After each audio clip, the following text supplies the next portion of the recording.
Yesterday we started off defining a new term called the resonance. Sometimes it's easier to remember an example of resonance than it is an actual definition of resonance. Does anybody remember an example of resonance occurring? Parker, go ahead. Any type of musical instrument, yes. It's another example of resonance occurring, maybe where we actually see it as opposed to just hear it. The string experiment? Swinging it back and forth, you mean? Like a swing set? Yeah, no, that's a perfect example of it, right? Everything has what we call a resonant frequency, a natural frequency which it wants to vibrate. Yesterday when I took the meter stick, put it on top of the desk, and then I flicked the meter stick, it had a resonant frequency which it wanted to vibrate. When I flicked it, we heard the resonant frequency. If I changed the length of that meter stick by pushing it out further past the edge or by pushing it not quite as far past the edge, then we heard a different sound because it had a different resonant frequency, a different natural frequency which it wanted to vibrate. The swing set example that we used yesterday was a perfect example as well. The swing set has a natural frequency at which it wants to vibrate. If I push that swing set at its natural frequency, at its resonant frequency, then that swing set is going to start growing. At least the disturbance of that swing set is going to start growing bigger and bigger and bigger. That's resonance. That's resonance occurring when we apply a force at the natural frequency or the resonant frequency of the device. That happens. We talked about 60 years ago with the Tacoma Narrows Bridge, right? The wind was gusting at the right frequency. It caused the bridge to vibrate. The bridge was vibrating at its resonant frequency, and it was gusting at just the right frequency, just the right resonant frequency to cause the disturbance to grow and grow and grow, and eventually the bridge went down. Okay. That's resonance. Now, we extended that discussion yesterday to talk about something called standing waves.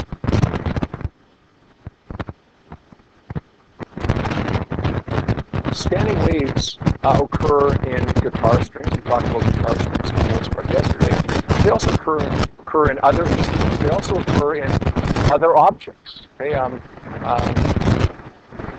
Perfect example of this. Didn't even realize this was the case, but a couple of years ago I was painting my hallway out by my front door. There's the doorbell that's in that hallway, right? You push the doorbell and you hear a ding dong. Okay? I had to take the cover off of the doorbell so that I didn't get paint on the cover as I was painting the wall. When I took the cover off, I thought, I never even realized how this worked, but it was kind of neat. There was a metal, a steel plate right here, and then there was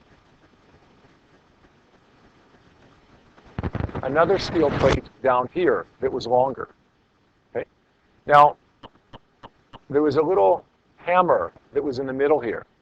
And via an electromagnet, when you push the switch on the wall of the outside wall of the house, the doorbell switch, that supplied an electric current to that electromagnet. And initially, that electromagnet was attracted upwards. The hammer hit the top piece of steel. And then when you released the doorbell, what happened? The current stopped. The electromagnet wasn't an electromagnet anymore, and then this thing falls. The hammer falls down to the bottom. What do you hear when it hits the top one? Ding. What do you hear when it hits the bottom one? Dong. Why do you hear two different sounds? Because there's a standing wave set up in this one. There's a standing wave set up in this one. As soon as it's hit, just like the guitar string. You guys know when you put your finger on a guitar fret, right? It reduces the length of the string. You hear a higher pitch. When you take your finger off, it makes a lower pitch because the length of the string is effectively longer. Higher pitch, lower pitch. Okay, short string on a guitar, long string on a guitar. Go ahead.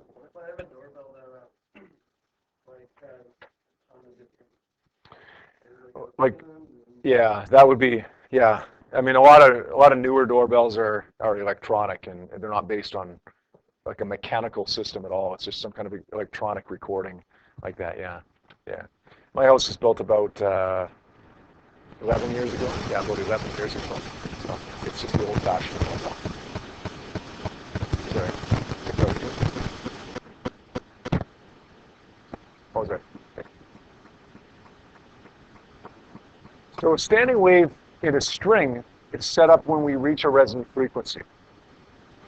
You pluck a guitar string, it vibrates at a whole bunch of different frequencies, but the only ones that stick around are the resonant frequencies, the natural frequencies. first natural frequency, the first resonant frequency would be this wave, right here. We call that, by the way, the first harmonic.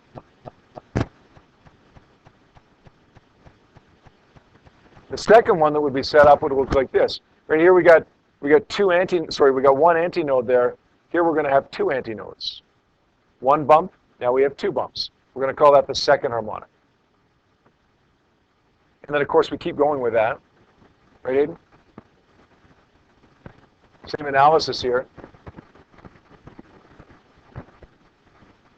Three bumps or three antinodes. We call that the third harmonic. At what frequency do each of these harmonics take place at? Well, let's define the length of the string, or the length of the piece of steel in the doorbell, or whatever it is that you're analyzing here, as L. The length of this one would be 1/2 of the wavelength. The length of this one would be a wavelength, and the length of this one would be 1.5 waves, or 3/2 times lambda.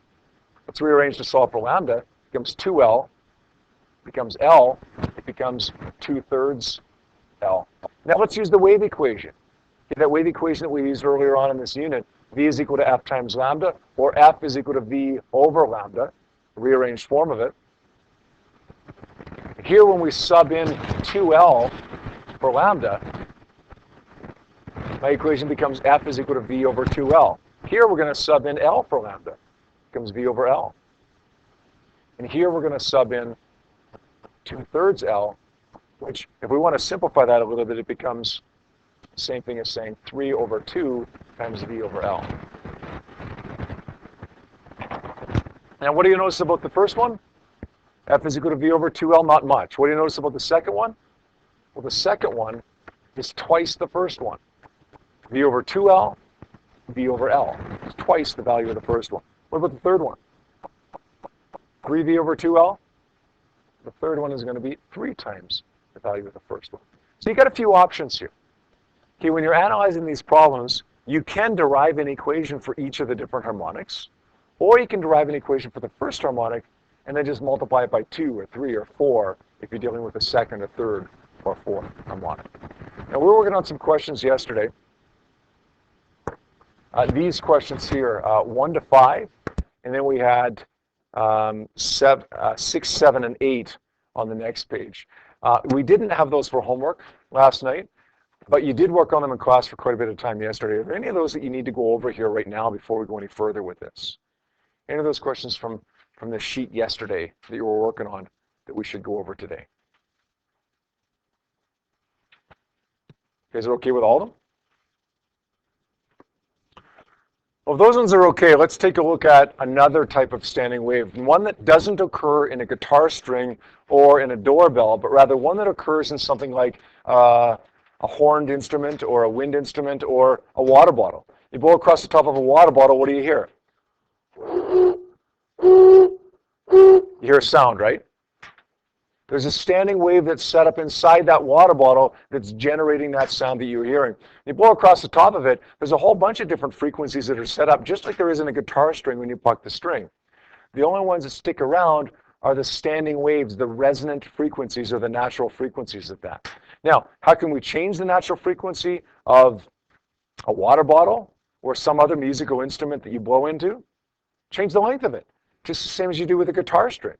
Okay, we can't change so much the speed of the sound in another instrument like we do in a guitar by tightening the string or loosening the string, but we can change the length of it. How do I change the length of this? To make it a different sound? Drink some water. If I drink some water and then I blow across the top of it, what's the sound going to be like? Is it going to be a higher pitch or a lower pitch?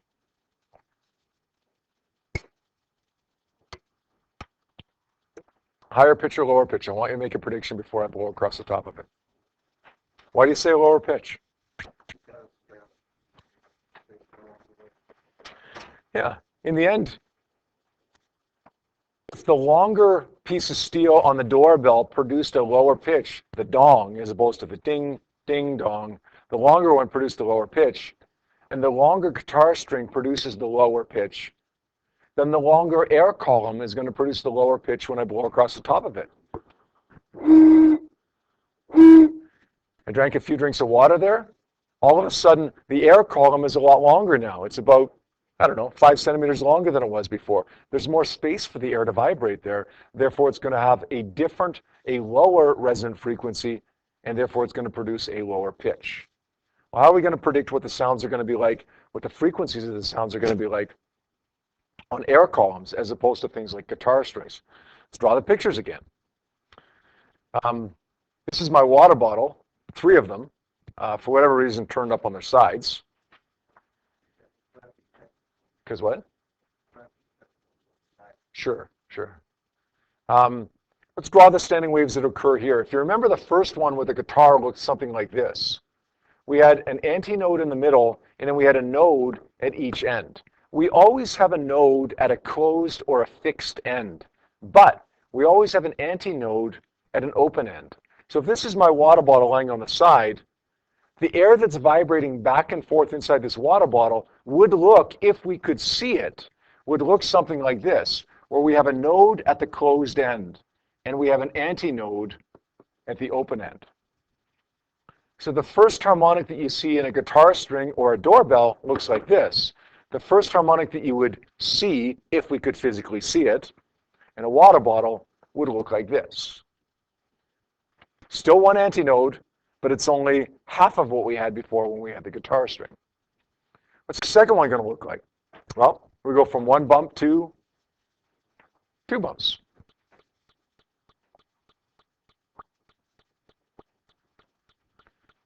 One antinode to 2 antinodes. Again, we've got to have a node at a fixed end or a closed end.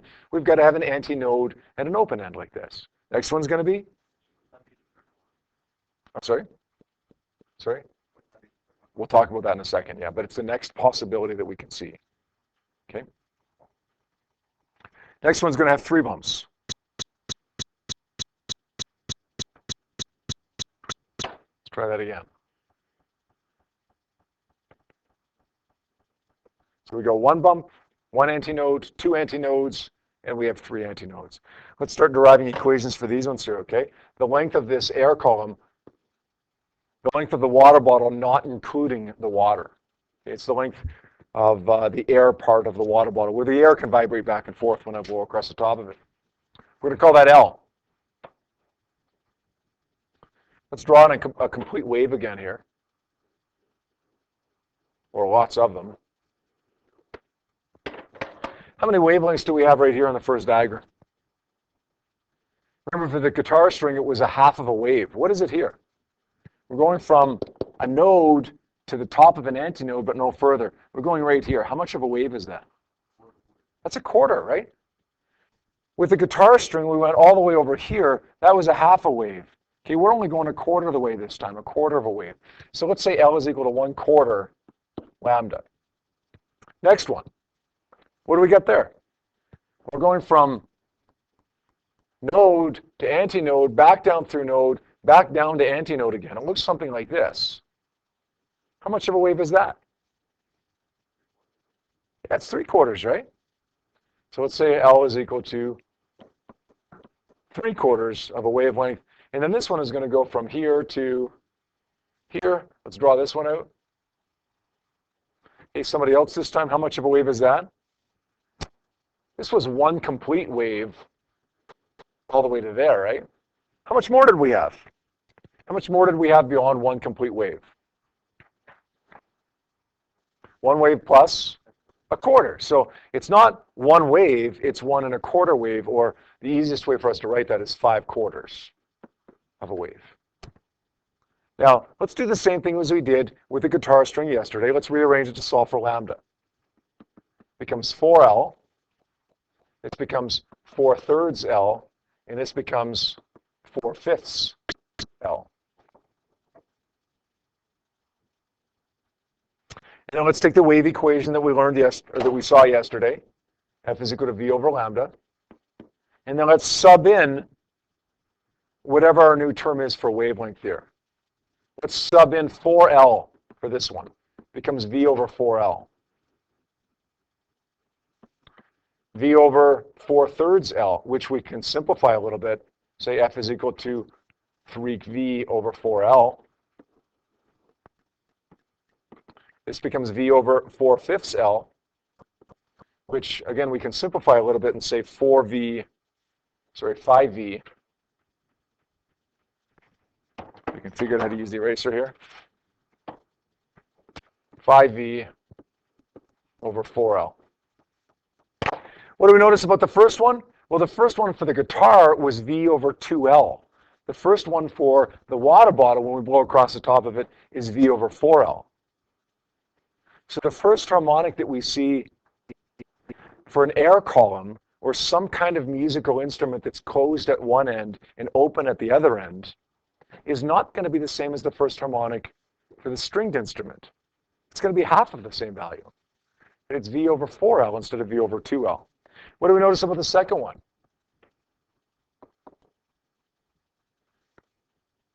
What's the value of this one?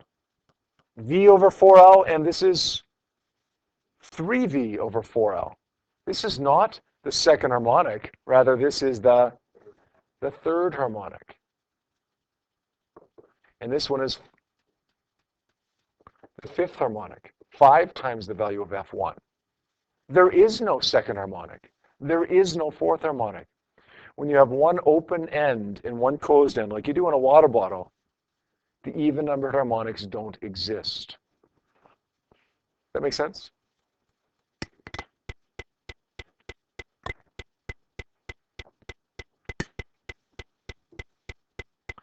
Now, the numbers are a little bit different here than they were yesterday, but the basic analysis is the same, right? We know that, look, if you want to find the third harmonic, just multiply the first harmonic by 3, or derive the equation for the third harmonic. What you got to be careful of here is that if you're looking for the second frequency, just remember you're not looking for the second harmonic. So you don't double it. If you're looking for the second frequency here, you're looking for the third harmonic.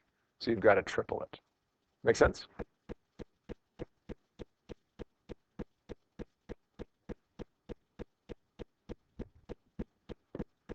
What kind of instrument would you expect to see this in?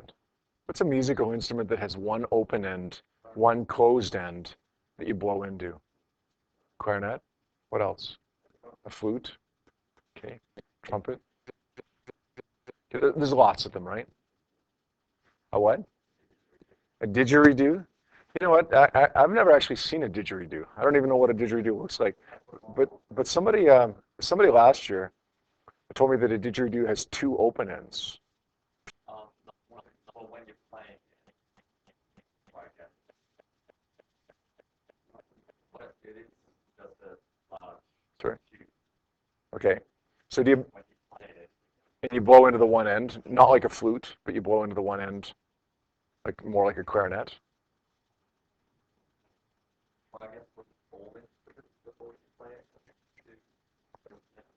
Well, not necessarily. Like a flute, right? Is closed at one end, isn't it? Oh, okay. Okay. Yeah. Okay. And a clarinet, you blow into the one end.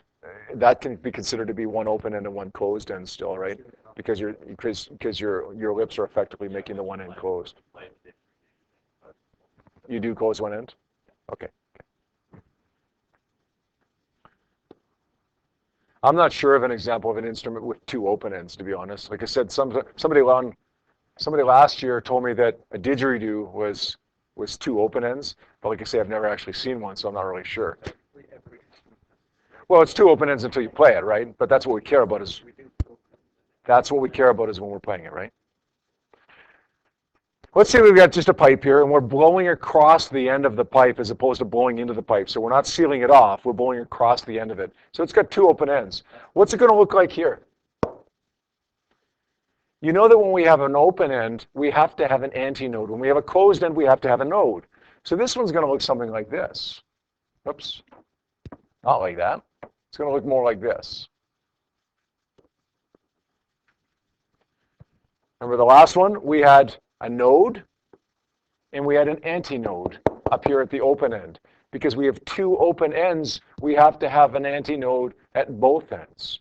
So you see a node in the middle, but you see an antinode at both ends. We start off with 2 bumps, or 2 antinodes.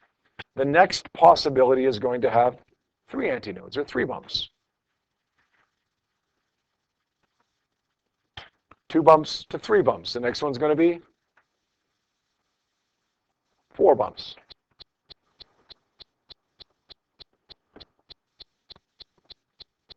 Again, let's define the length of this air column, whatever instrument that it is, or the pipe that we're just blowing across the end of, whatever. Let's define it as L. Let's draw a complete wave again. More than one complete wave here. How much of a wave do we have right here? We start at one crest or one antinode, and then we go to a trough. How much of a wave is that?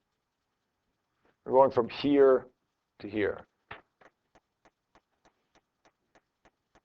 that a quarter of a wave? That's a half a wave. So let's say L is equal to 1/2 lambda. What about this one? Here we're going from crest to crest. How much of a wave is that? This one's the easy one. How much of a wave is that one? Josh, what is it? 1, right. And then this one, we're going from crest down to trough, up to crest, and back down to trough. What do we get there? This was 1 wave. This is another half. It's going to be 1.5, or say 3/2 times lambda. Rearrange these.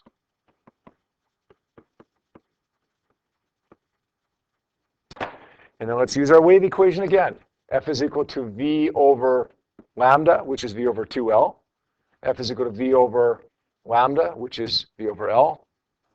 And then finally, we've got F is equal to V over lambda, or V over 2/3 L. Let's simplify this one a little bit. What do you notice about these ones again? I got the first one. This one is twice the first one. Call it the second harmonic. And this one is 3 times the first one. We'll call it the third harmonic.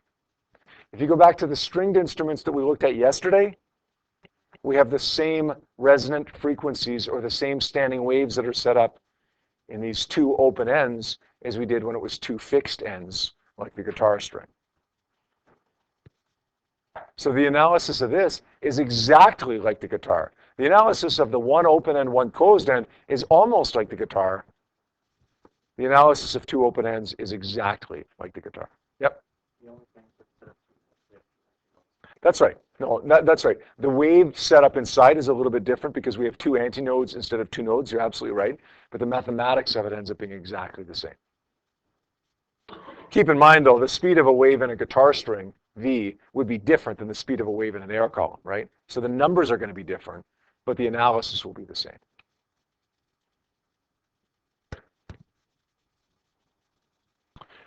Let's take a look at an example here. What are the frequencies? The first 2 harmonics observed in a 40 centimeter long air column if the temperature of the air is 30 centimeters. This air column, it should say that this is a closed air column. An open air column is open at both ends. It's like the one we just did. A closed air column, like we have in this question, is one that's open at one end but closed at the other end. Okay? So we're dealing with this situation right here, closed at one end, open at the other end. We want the first 2 harmonics that we're going to see. Temperature is 30 degrees Celsius. The first thing that we're going to have to do is use an equation that we've never seen before. The speed of sound in air is 331 plus 0.6 times the temperature. In this case, 331 plus 0.6 times 30 degrees, which gives us a speed of sound of 349 meters per second. Then we've got to draw the picture of the first harmonic. The first harmonic is going to have a node at the one end and an antinode at the other. The length is a quarter of the wavelength. Lambda is equal to 4 times L. F is equal to V over lambda, or V over 4 times L. V is 349 over 4 times 0.40 meters. Make sure we're in meters here, not in centimeters. 349 divided by 4 times 0.4.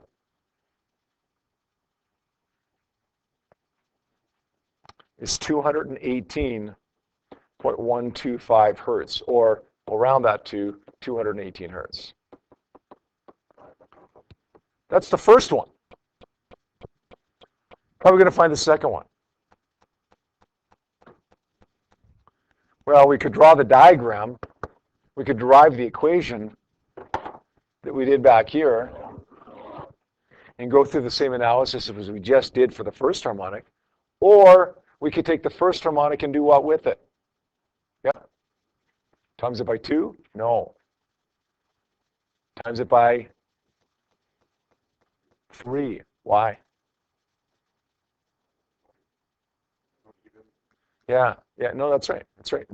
When you have a closed air column, one open end, one closed end, there are no even harmonics. There is no second harmonic. So the second one that you're going to hear is actually what we call the third harmonic.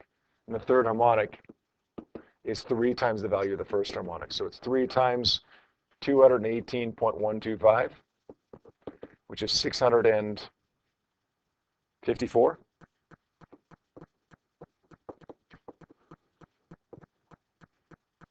Okay. Okay, I'd like you to take a look when you're finished copying this out at page 3 and 4 of your worksheet. Page 3 and 4 of your worksheet. It's 8 questions. Take a look at those now, and we'll go over a couple of them in a few minutes if we need to, okay? It's the worksheet that I handed out to you, page 3 and 4, questions 1 to 8, please. Let's take a look at 2 questions on this worksheet here, now that you've had a chance to work on it for a little while. First of all, number 5 says, what is the length of a closed air column that it produces a fundamental frequency, or in other words, a first harmonic, of 256 hertz at 20 degrees Celsius? So we've got a closed air column. A closed air column is open at one end, closed at the other end. The first harmonic will look something like this. We've got a node at the closed end. We've got an antinode at the open end. We know the frequency of that first harmonic, we'll call it F1, is 256 hertz. And we know the temperature is 20.0 degrees Celsius. Now, first thing that I'm going to do, I always like to get the easy things out of the way first. So I'm going to calculate the speed of sound in this air column. We know that it's going to be 331 plus 0.6 times the temperature, or 331 plus 0.6 times 20 degrees Celsius in this case. What does that work out to be? 343, is that right? 343 meters per second. All right. Now let's derive an equation for the first harmonic of this closed air column. We know the length of it is L. We know that L is equal to 1/4 of the wave. We're going from equilibrium to crest, or from node to first antinode. L is going to be equal to 1/4 lambda. And if we rearrange that, we say that lambda is equal to 4 times L. My wave equation says F is equal to V over lambda, or in this case, V over 4 times L. Since I'm looking for, what am I looking for here? The length of it? Yeah, looking for the length of it. We want to rearrange this equation to solve for L. The L goes up by multiplying. L times F is equal to V over 4. We multiply both sides by L, and this is what we get. But now we have to get rid of the F. So let's take it down by dividing. It becomes L is equal to V over 4 times F. V is 343. 343 over 1,000 ends up giving me, I think, 0.335 meters. Is that right? 0.335 meters. Is that good? Good. Okay, the next one that somebody asked me about was number 8. Number 8 says an open air column. An open air column is an air column that has 2 open ends. It's like a pipe where you're blowing across the end of it, kind of like I was the water bottle, as opposed to putting your mouth over the top of it like you do on a clarinet or something like that. An open air column is going to have an antinode at both ends. So the first harmonic is going to look like this, 2 antinodes, or 2 bumps. Okay, the length of it is L. Again, what else do we have here? The fundamental frequency, we're going to say F1 is 256 hertz again. The speed of the sound we're given this time is 341 meters per second. And we're looking for the length of it again. Now here we say L is equal to 1/2 of a wave. instead of a quarter of a wave. Rearrange that to solve for lambda, it becomes 2 times L. F is equal to V over lambda, or V over 2L. And then we rearrange this in the same way as we did the last question. Take the L up, the F down. Instead of becoming L is equal to V over 4F, like it did in the last question that we did, number 5, it's V over 2F, because it's an open air column. V is 341. 2 times 256. I assume when we do that math, we get 0.666 meters. Is that right? You know why you had trouble with this one? Because this is the question of the devil, right? 666. It's the devil's question. That's why we had trouble with it. Are we okay now? Have we defeated the devil there on his own question? Yes? Good. Any other issues with those questions?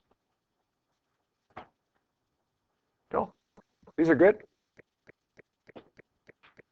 Okay, I want to put a question up on the board and see what you can do with this one, okay?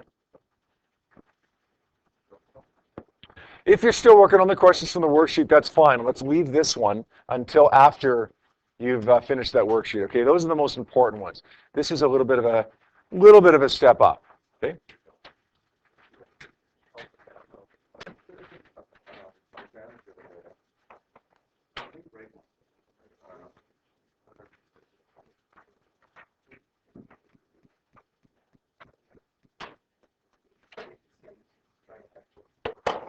I can't draw very well, but it's supposed to be a Coke bottle. We're going to say the Coke bottle is 45 centimeters long. No, just regular Coke. Just regular. The Coke bottle is 45 centimeters long, and there is 13 centimeters of Coke in the bottom. The temperature is 20 degrees Celsius. I want to know, when you blow across the top of that Coke bottle, okay, when you blow across the top of that Coke bottle, I want to know the frequencies of the first 2 harmonics that you would hear. The first 2 sounds that you would hear. Got it? Okay, let's give it a shot here.